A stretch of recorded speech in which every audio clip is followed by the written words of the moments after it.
Morgen og eftermiddag kan bilister ved selvsyn se, at trafiksystemet i hovedstadsregionen er under pres. Derfor diskuterer politikere i disse år, hvordan man ved udbygninger af vejnettet kan komme køproblemet til livs. Et aktuelt løsningsforslag anbefaler en motorvej og jernbane mellem Helsingør og Køge, det såkaldte Ring 5-projekt. Men allerede nu, 2 år inden den endelige beslutning skal tages, møder den idé stor modstand i befolkningen. Magasinet ser i aften på, hvad utilfredse borgeres modvilje kan betyde for Ring 5-projektets fremtidsudsigter. I virkeligheden, når man kigger ud over sådan noget her, så kan jeg slet ikke forstå, at man kan tænke den tanke, at man ville det. Fordi der må være bedre muligheder. Det er jo klart, at hvis man har en god villagrund og synes, at støjen kommer for tæt på, men så må jeg så sige, så der er ikke mange steder i hovedstadsregionen, man kan bo, hvis man ikke kan leve med det.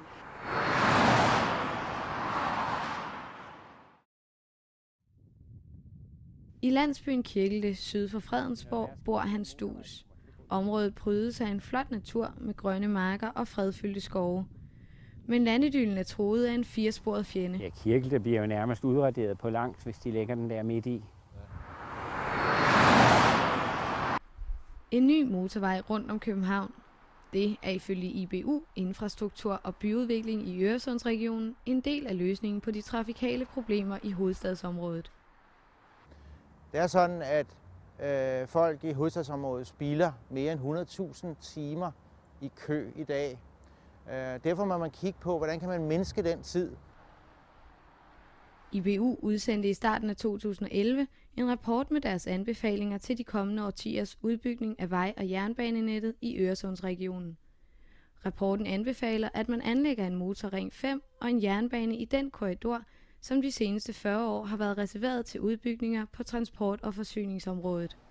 I Region Hovedstaden, som for 2 år siden iværksatte IBU-analysen, ser man en ny ringvej rundt om København som en nødvendighed. Vores store projekt i øjeblikket, det er, at hovedstaden skal vækste, og det er også der tjener de rigtig mange penge i Danmark.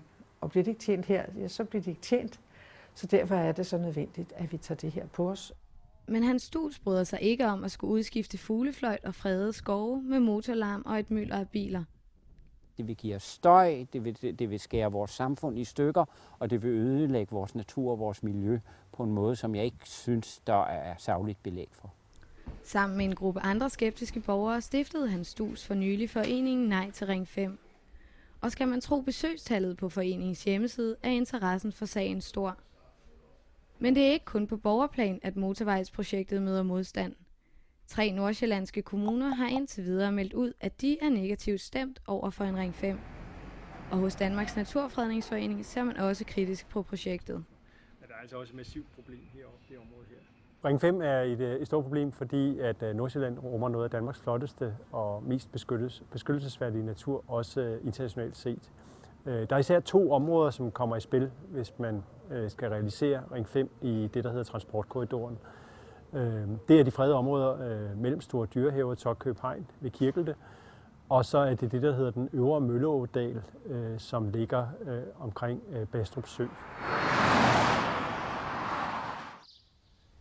Først i 2013 tager man i Folketinget den endelige beslutning om, hvorvidt Ring 5 skal gå gennem landsbyerne i Nordsjælland. Men allerede nu har parterne meldt ud, og fronterne er trukket op. Forud venter kampen for på den ene side miljø og fredet natur, på den anden side vækst og infrastruktur. Det er en kamp, som Hans Duus har i sinde at vinde, et slag ad gangen. Vi bor lige der, og så går den altså her. Denne aften har han og foreningen arrangeret et borgermøde i Fredensborg, hvor fortalere, modstandere og politikere skal diskutere Ring 5-projektet. Og målsætningen er klar. Det helt vigtige, det er at få vores allervigtigste talsmænd til at være enige med os.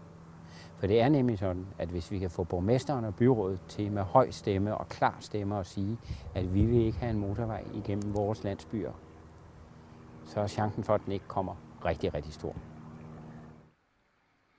Til borgermødet på Rådhuset er de knap 100 fremmødte enige om, at en Ring 5 ikke bør blive til noget.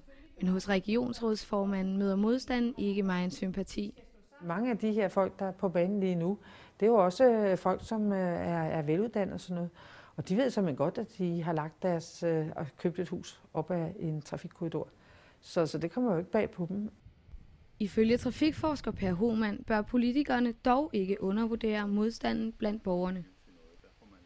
En borgerforening som Nej Tak til Ring 5, de har bestemt en påvirkning af beslutningsprocessen. Det er jo aldrig noget sådan rent teknokratisk, at man regner fordele og ulemper. Det skal også indgå i en politisk proces. Og der lytter politikerne også efter, hvad der er lokal modstand. Og hvis der er en stor lokal modstand, jamen så har politikerne heller ikke lyst til at prioritere det projekt op. Jeg tror helt bestemt på, at det er en dårlig løsning. Tilbage på borgermødet bekræfter aftenens resultat Per Hohmanns forklaring om, at borgerne har noget at skulle have sagt. På baggrund af de politiske signaler, der er blevet givet op i panelet, så ser det ud som om, at Fredensborg Byråd siger nej til Ring 5. Udmeldingerne vækker glæde hos Hans Stuus, der nu er et skridt tættere på sit mål om at forhindre en motorvej gennem det nordsjællandske landskab. Og så har vi et enstemmigt byråd, og det er da en påvirkning.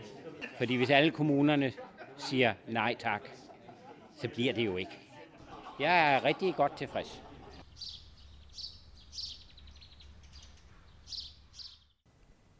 Transportminister Hans Christian Schmidt har udtalt, at det bliver særdeles vanskeligt at gennemføre Ring 5-projektet, hovedsageligt på grund af den folkelige og lokalpolitiske modstand. Motorvejens endelige skæbne afgøres i 2013.